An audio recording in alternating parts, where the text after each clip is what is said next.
30 years destroyed freedom, principles, and lives.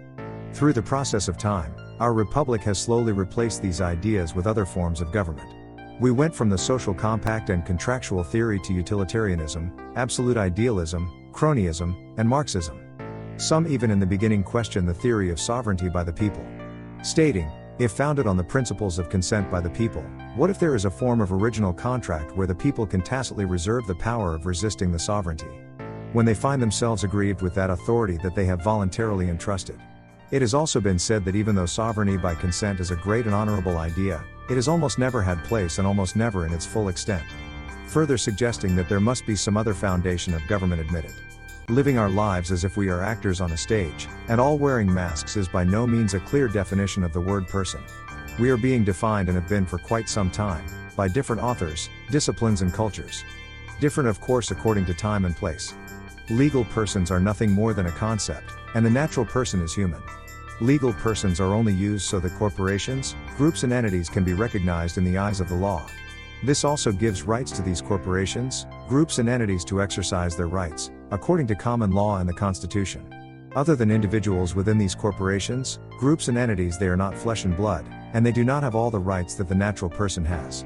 A natural person can vote and hold office, where a corporation cannot. A corporation can sue or be sued, as well as own property. Both the natural person and corporations are capable of committing crimes, though corporations do not have to appear in court.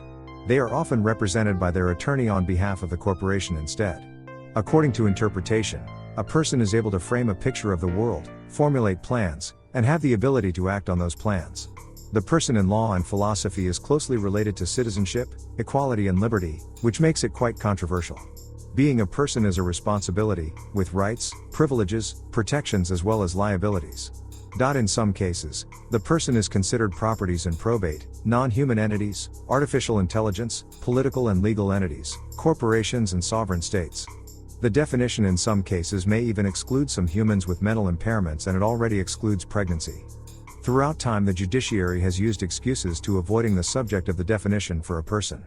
In some cases stating, it would place the administration of government on the footstool of the judiciary. Saying this in order to practice judiciary restraint, and deference toward the direct legislation process. Holding to the premise that the court does not interfere with separation of powers. Time and time again the courts stand behind the 14th Amendment, saying that corporations are groups of individuals united for a common purpose. Also they stand behind the First Amendment, claiming that the courts cannot restrict freedom of speech, with concerns to corporations, political activist groups nor the media.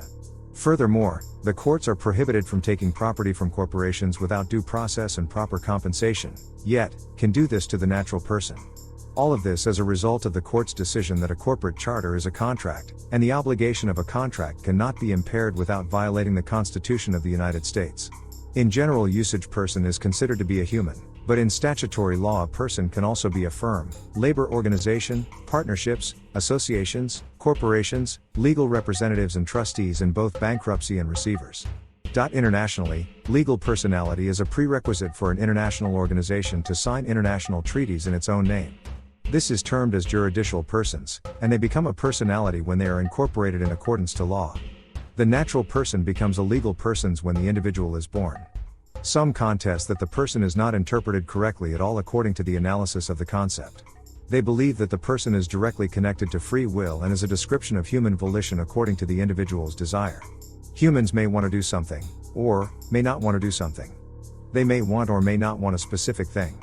These are all according to their capacity of wanting to be different in their preferences and purposes, from what they really are at that moment in time.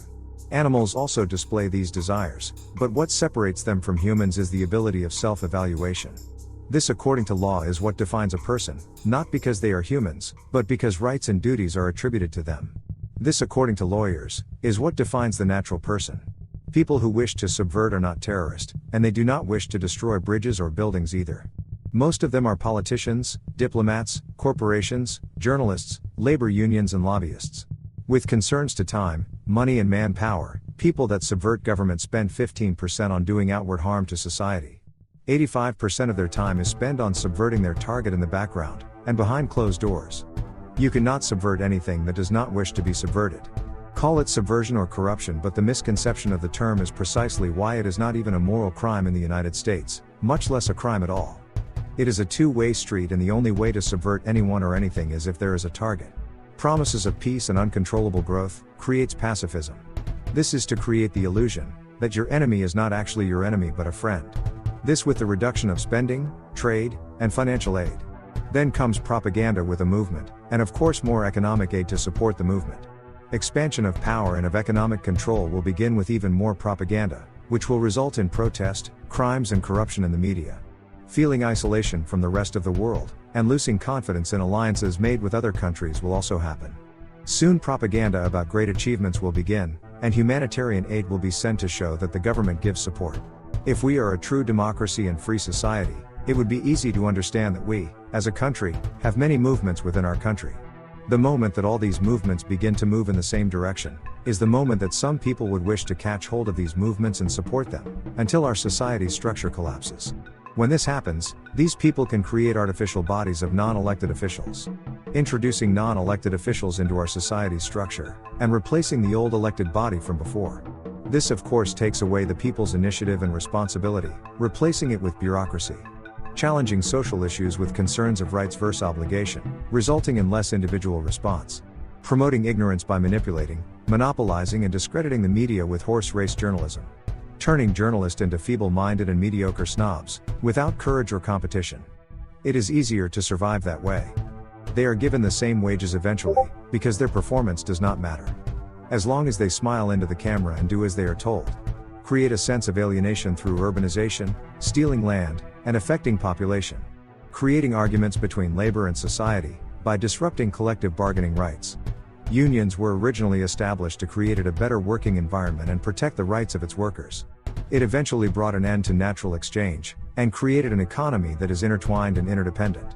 So the workers lose because they go on strike and can never catch up, because of inflation and time lost on the job. That is even with a 10% increase in salary too. Millions lose out because of the economy, and collective bargaining is no longer a part of the compromise. A third party of course has to distribute everything accordingly, and the only people who profit are union leaders and corporate billionaires.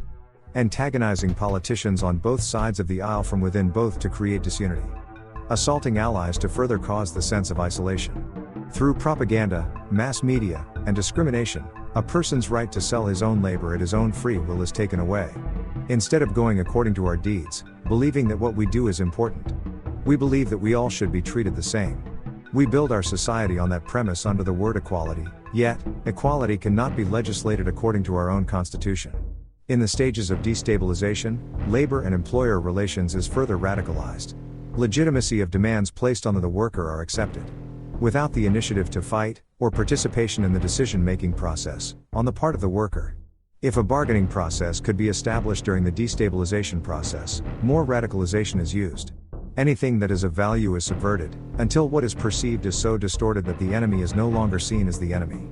It takes from 15 to 20 years to demoralize a society.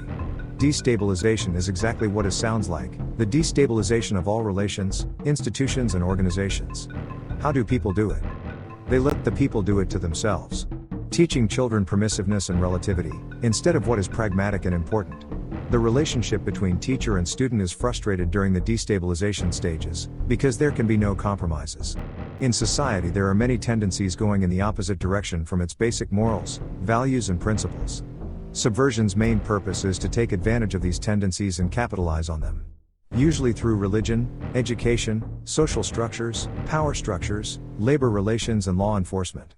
In the destabilization stage it is narrowed down to the economy, law enforcement, military and media, but with the use of radicalization also.